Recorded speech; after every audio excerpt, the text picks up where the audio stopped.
മലപ്പുറം കൊണ്ടോട്ടിയിൽ വൻ രാസലഹരി വേട്ട. കാപ്പ കേസ് പ്രതി ഉൾപ്പെടെ 4 പേരെ പോലീസ് പിടികൂടി. 153 ഗ്രാം MDMA-യും 1 ലക്ഷം രൂപയും ഉൾപ്പെടെ പ്രതികളിൽ നിന്ന് പിടിച്ചെടുത്തതായി പോലീസ് അറിയിച്ചു.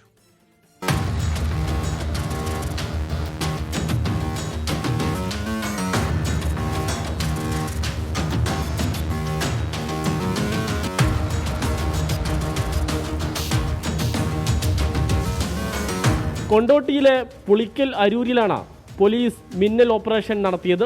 പ്രദേശത്ത് വിൽപ്പനയ്ക്കായി സൂക്ഷിച്ച മയക്കുമരുന്നുമായി അരൂർ സ്വദേശി ഷഫീഖ്, വാഴക്കാട് സ്വദേശി തടിയൻ എന്ന നൌഷാദ്, കുട്ടാപ്പി എന്ന ഷാക്കിർ, ഇല്ലത്തുപടി റഷാദ് മുഹമ്മദ് എന്നിവരാണ് പോലീസ് വലയിലായത്.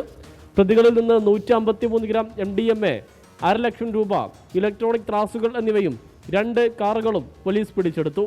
മുഖ്യപ്രതി ഷഫീഖ് നിരവധി കേസുകളിൽ പ്രതിയാണ്.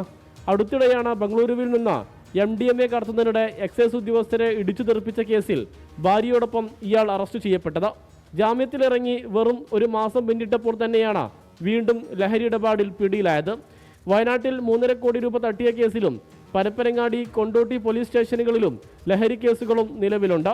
നൌഷാദും മുൻപ് MDMA കേസിൽ ജാമ്യത്തിലിറങ്ങിയതാണ്. മറ്റു 2 പേർക്കും മറ്റു കേസുകൾ നിലവിലുണ്ട്. 24 മലപ്പുറം.